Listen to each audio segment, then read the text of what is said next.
Hello, welcome back to Just for Farmers. Paul's left me now. I'm with Bill Young. I'm quite pleased about it, really. Why? Because I've been looking forward to this interview since I stalked him a little bit on LinkedIn. He's got a CV that is very, very diverse and eclectic. I mean, listen to this.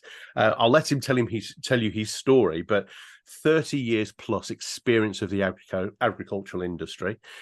He's worked with, I mean, listen to this for diversity. He's worked in alternative crops. He's led large teams of farm inspectors, CEO of the Addington Fund, helping young people into the industry to help save the industry and helping farms who are struggling and a bit down on their uppers at the time. He's responsible for organisational change, sales, team management, leadership development in the industry. I'm really keen to get inside this guy's head today.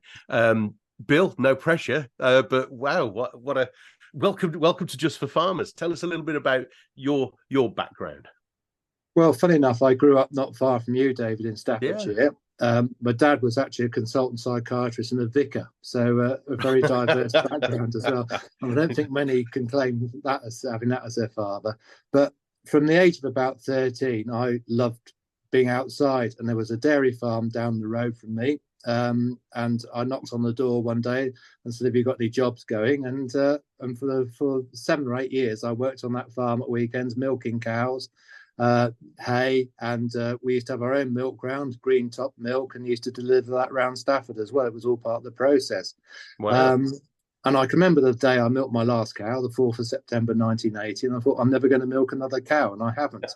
But funny enough, it gave me a love of farming. And I think from the age of 16, I decided I wanted to be a grain trader, not sure why. And I did my year out at the farm near Penkridge, and then went to Harper Adams because I wanted to do agricultural marketing and business administration, which is the only course I could find which was sort of relevant to what I wanted to do. And I Yeah. became a grain buyer with a company called Old Acres, which was a brilliant company to do an apprenticeship with, a really good pastoral care. Worked for them for 3 years, and they sold out to Unigate. And I can remember the Unigate directors driving around the yard, looking at what they'd bought. They weren't interested in the people. And by then, I'd sussed out that to look after my customers, I really needed to trade the grain I bought myself and match it to the right end user. And they walked straight past all the staff, didn't speak to any of the staff. And I picked up the phone and rang up the competition. I said, "Have you got any jobs going?" And by the end of that week, I was employed by Hinton's, which was a local agricultural merchant, as a pea and bean trader and grain buyer as well. And I worked for Wow. them for 3 years until, ironically, they got taken over by Dalgetty. And again, I walked because they were a big organisation. Didn't want to be part of a big organisation. I went into the cooperative sector, which was like stepping off a log, really. Midland Shires Farmers were a really, truly great company, and they were a sleeping giant. And it was so easy to ignite them with a bit of vigour and get up and go. And within a year, I found myself as sales manager. And we had 8 fantastic years. And in the 90s, when we were really roaring ahead, we were producing 300,000 tonne of compound feed, selling 120,000 tonne of fertiliser, 15,000 tonne of seed corn. And Wow. we had such a goodwill from the customers.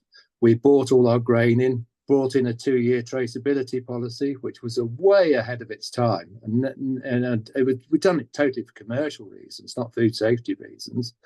And by doing it inadvertently, we'd set a pace, really. And we had all the big boys, BOCM, Bibbies, and those type of boys on the back foot. And they were exciting years. But Midland Shires merged disastrously, in my opinion, with a company called West Midland Farmers to form Countrywide. And by sheer chance, they were setting up the quality assurance schemes. And Fabel had already been set up, Farm Assure British Beef and Lamb. And they wanted to do one on the arable side called Assure Combinable Crops. And I was sort of approached to see if I'd front up the scheme. So in Right. 1997, I left Midland Shires Farmers to be the first arable employee in farm assurance, really, for a company called UKFQC, which became CMI, which became NSF. And I was there for 18 good years, starting off with no customers. By the time I walked out the door in 2015, we'd got 35,000, and I'd overseen 1 million audits on farm for red tractor mostly. So that was an interesting Well, learning curve. Awesome. and then Okay. and then I went to the competition for 2 years, which is SAI Global, and again we saw a rapid growth there in just 2.5 years, where we doubled the turnover. So very exciting times, but working corporately has its own pressures, and you realize you're making a lot of money for people who aren't actually within the industry, and actually you don't know. I was ended up working for venture capitalists out in Asia, and I thought this is no good, which is when I decided it's time to put back into the industry, and I went to the Addington Fund as chief executive. So and that was For those who don't know, what's the Addington Fund? For those who don't well, know. the Addington Fund was set up in Suffolk in the late 90s by a vicar called the Reverend Richard Addington. And he helped do work with swine fever in Suffolk when the pig industry was really on its knees, and did a really good job just helping out local farmers get through a really bad patch. And the pig farmers have that every sort of 5 years. They're well averse to it, and it doesn't take much to put them on their haunches. They were just about to wrap it up, and then foot and mouth broke out in 2001. And all hell broke loose, and Richard decided to try and help farmers doing that, but of course it was too big a job, and he got moved across, and we went in with the Arthur Rank Centre at Stoneleigh in Warwickshire. It was the Addington, and became the Addington ARC Addington Fund, and that was the start of it being set up as a formal charity in 2001, eventually going off on its own. And it all started off with that foot and mouth relief. Since then, they've given out £12 million in aid to farmers, which is a remarkable achievement. Wow. But Yeah. in so doing, going around doing the relief work during the foot and mouth period, during the 2 foot and mouth outbreaks, actually, they realised that there are a load of tenant farmers who are actually trapped on their farms because they had made no provision for their retirement. The compensation from foot and mouth actually allowed them to get off the farms if they wanted to, but still wasn't enough to buy houses. So they thought, why don't we help farmers buy houses in their vicinity so they can retire with their heads held high with dignity and appear, as it remain as pillars of the local community.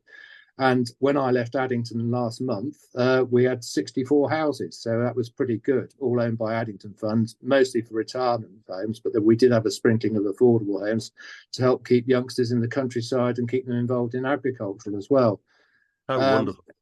And on top of that, we helped farm workers. We had the George Stevens Trust Fund, which we gave out grants to farm workers who were on the breadline. And that's actually this year has been incredibly busy.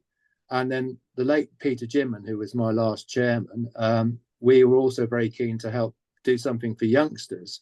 So we started a young entrance scheme and went out to look for legacy farms. And we've got about 10 legacy farms coming to the Addington Fund, which are going to use for first generation young farmers to give them the first leg up in the farming ladder. And the reason I use the word farming ladder is that was the book that got me into agriculture. And I'd recommend it. It's a great read, written by a guy called George Henderson, which I read when I was 12 living in Stafford. And it's a book about how he got into farming between the First and Second World War and became the largest farmer in Oxfordshire. And in its true sustainable, diverse farming, I think he had 12 different enterprises on the farm. And it was proper, and what goes round comes itself, and how we've gone to regenerative farming. He was a true pioneer in that field. And I read it again the other day just to realise how good a book it was. And the best farmers now are farming regeneratively. They're looking after their soils better, worm counts, organic matters, and that's what George Henderson was doing in the 30s. So it's quite interesting, isn't it? Wow, what a story! That's wonderful. Now I've got a few questions for you. Yeah. Feel free not to answer them if you can't or don't want to, but don't worry, they're not. I'm more Parkinson than Paxman here. But if there's anything through my ignorance I haven't said that you think agri farmers really need to hear today, please feel free just to jump in and go for it. So I'd like to start off with a huge subject at the moment: food security. Yeah. Now, everybody's got an opinion on this. Government don't tend to be listening to the farms very much. What's your take on this? What can farms do and be doing to help this? It's my biggest fear. I mean, I think as a nation, we are a week away from civil insurrection. We've got a just-in-time culture where the supermarkets run everything down to the bare minimum. They carry about 3 days' worth of stocks, and then the supermarket shelves are empty. And it only takes a slight little blip in the supply chain for that to happen. It can be a strike, it can be a climatic condition, it can be a big vessel going down in the sea, a port being shut, or something like that. And in no time at all, we have got bare shelves on the supermarkets.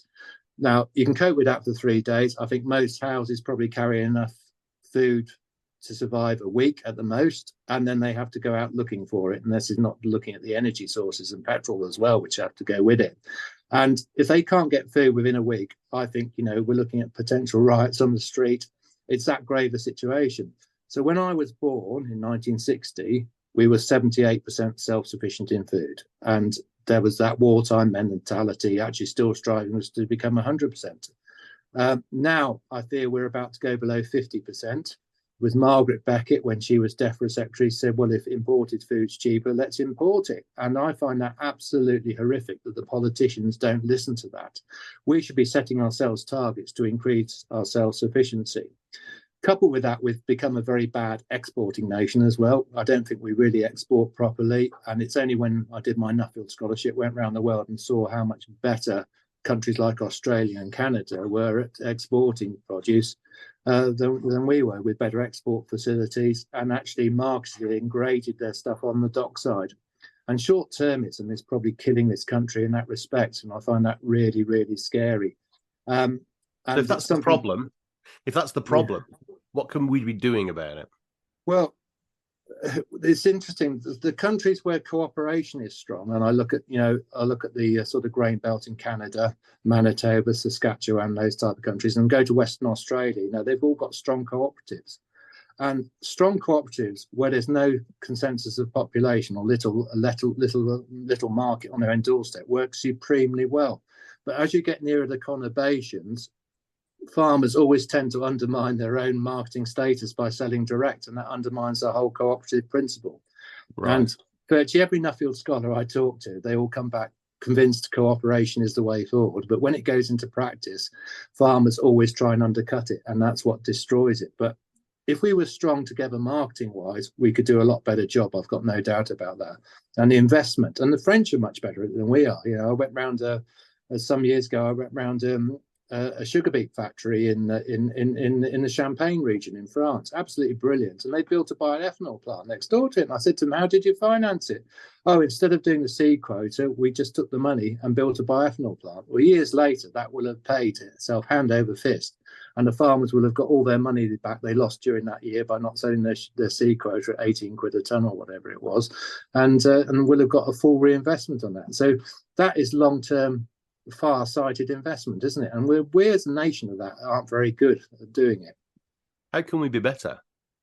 What needs to happen? Well, this is where I've probably changed politically over the years. Is I think we're run by conglomerates who always go for the short-term profit, and without the investment in dockside facilities, export marketing campaigns, we're doomed. And you don't get that from multinational companies, I'm afraid. They take the short-term profit, and that is killing us as a nation. And in a strange sort of way, though, it's totally against my political principles. You almost need some sort of government intervention to inspire that. Okay, and are relationships and collaboration between government and the industry improving or just getting worse? Well, they're not good at the moment. The trouble is there is an urban-rural divide, isn't there, in the country, and you never get anybody in the post long enough to build up a good rapport. I mean, we went through quite a good period. Michael Gove, George Eustace, Victoria Prentice, people of that ilk, and they understood the industry. And I fear now they've gone. You're back to square one again, and it's very difficult. Now we've got Mark Spencer there, who's a great guy, a farmer. He understands it, but actually, how much power has he got in actually pushing proposals and promoting agriculture forward? I fear not much, especially around the cabinet table. So, aside from food security, what would and again, I'm being simplistic, but what would you say is the biggest opportunity for British farming right now, and what's the biggest challenge? Well, the biggest opportunity we've got is to totally reform the way we do it. But I'm totally against the environmental aspect, which we're going down at the moment, because it's tilted too far the other way. I mean, people won't give a damn how good the environment is if they haven't got food on the table. And the vegetarians and vegans will be the first to push you out the queue, if they're short of food, and all their principles will go out the window. But what I learned from my time in farm assurance was that it is very possible to increase production while improving biodiversity and bird counts, and combine it with energy management plans, muck management plans, and that type of thing. And I delivered over 80 schemes, if you count all the bolt-on retail schemes I did in 22 years in farm assurance. And there was one scheme which really stood out to me, which was Bill Jordan, from Jordan Cereal Bars, who ultimately sold out to ABF. But they had a wonderful scheme called Conservation Grade. And what you did was you took 10% of your land out of production and put it into pollen and nectar mixtures, beetle banks, planted trees, wildflower mixes, that type of thing. But the game was on with these commercial farmers who took that up to still get the same yields from the 90% of ground which was left. And most of them did that quite comfortably. And they were absolutely fanatical. You could go into their offices, and I used to go and audit a lot of these myself because they were such fascinating characters. They were influenced by the fact that Bill Jordan was paying a £2 or £3 a tonne premium for their crops as well, which went down well. But they'd have charts on their walls to show how their lapwing counts and skylarks were going up. They'd have all the energy management plans in place, and they were really proud to increase yields while increasing their biodiversity on the farm. And to me, if that's the sort of scheme we should be going along. And then you can add that in there. Public access is becoming more important. The farmers that maintain their footpaths, and I had a spell of living in Northamptonshire, where the local farmer there, he opened up all his headlands to members of the public, and he wasn't in the countryside stewardship or anything like that.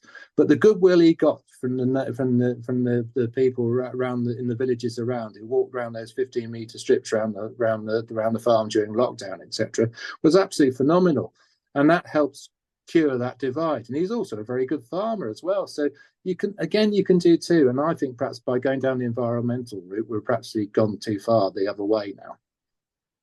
We talked about this in previous sessions, where farmers really could benefit from doing more outreach and forming better links with not just their immediate local community that already probably know them a little bit, but actually learning how to present themselves, going to schools, going to colleges, actually inform and educate people in a cool way about the industry, and therefore also attract young people, which was going to be my next question to you. How can we attract more young people into the industry?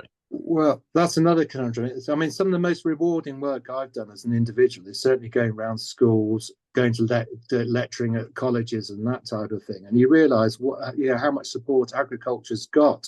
And we do need to open the doors. And there's some fantastic programmes, with Leaf Open Farm Sunday, FACE, those type of things, which really help encourage children, bring them onto farms, and they learn all about the industry. And it's so important.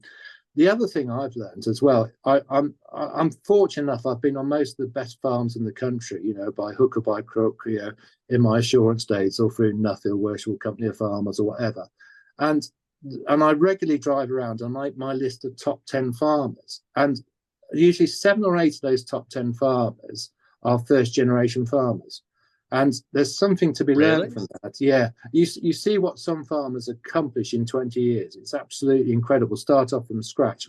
When I was at Harper Adams, there were lads there who could hardly afford to buy a round. They still did. But, they'd go. And now they are worth more than some of the estate owners who are there, whose businesses have actually gone backwards and you don't hear of. So it's still possible, if you've got an entrepreneurial flair and a drive, to make a living. But there's something about first generation farmers who have a better attitude to risk and are more risk adverse and see things differently and probably aren't institutionalized, which makes them view farming differently. And I've got some fantastic friends, particularly in Nuffield, who actually they've got massive businesses now, and they've all built it up themselves by seeing things differently and viewing and it comes down to marketing and investment. They're probably prepared to punt a bit more, but in a very calculated way. Now that has really both shocked me pleasantly, but Yeah. also it's inspired me a little bit, because I'm really shocked how many first generation farms are doing so well. So, but I shouldn't be, because we've got the technology, the resource available. So why are the big estate farms and the third, fourth, fifth generation farms, why are they struggling? Are they burying their heads in the sand? I I think it's a reluctance to change. I think they, Yeah, oh, my father right. did it. My father did it that way. I'm going to go on doing it the same. And when somebody comes in from scratch and they've got big borrowing requirements, they have to make it pay and they have to look at it differently. They also have to diversify as well. And the best farming businesses are well diversified. You know, they just don't have all their eggs in one basket, and they also horizontally integrate and vertically integrate as well, which is quite interesting. And it's probably the vertical integration which is the key to success, and perhaps having a retail operation, having your own transport fleet, your own storage, your own warehousing, your own grading, your own marketing platform. And social media is the other thing as well. You know, all the best farms now have got their own major social media operations, which is so important to progressing. And you've just got to look at, you know, you've got to look what Ollie Harris and Andrew Ward achieved with their own social medias, and following and Farmer Tom and those type of people, how they PX Farms, how they get all their information out there, and they have their own army of disciples because of it.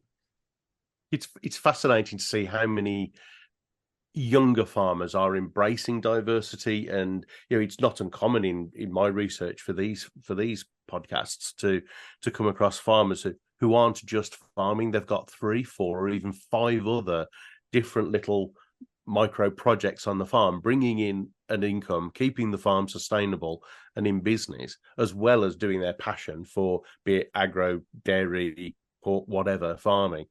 And again, the wonderful diversity of vertical farming and mushroom farming, and I even came across one farm who are making edible ants.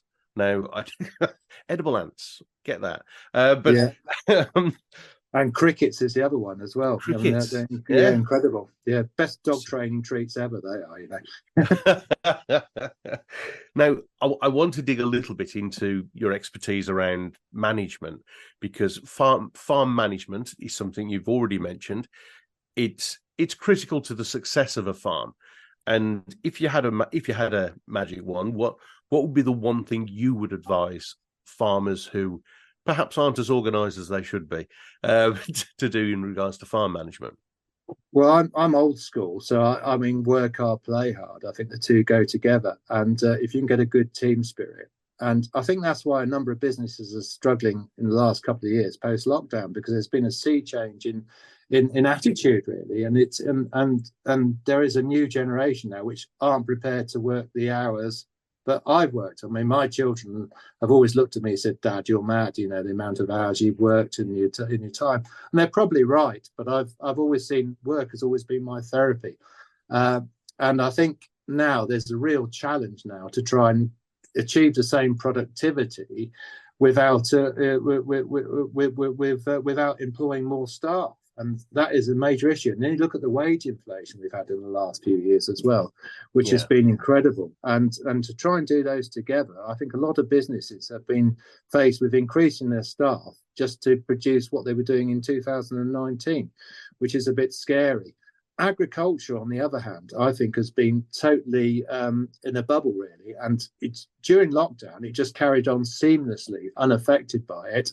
You know, it's a special industry and all that, and it hasn't gone onto it. But there's certainly supply trade and the ancillary side of it has been affected by it, and probably not affected well by it. And that has presented major leadership problems and productivity problems, which have got to be overcome. And ultimately, probably anything will overcome it. Sadly, will probably be a recession where people actually become less discerning and prepared to work longer hours again. But when that will be or how it'll happen, I don't know. And a guy in Australia has got into big problems for saying that, but that is at the back of my mind, and people will change. Bill, I'd like to keep you for a week actually. It's fascinating.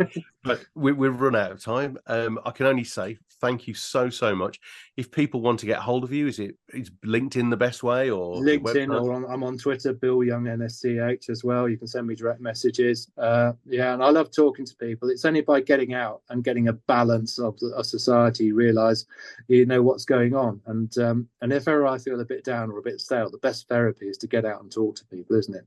Happiness to me is walking to a room full of people, knowing I know half of them and should know the other half. So because you always learn something. Good approach. Love Yeah. that. Bill, thank you very much for your time. Bless you, and we'll see you all soon on another Just for Farmers. Thanks a lot, David. It's been an absolute pleasure.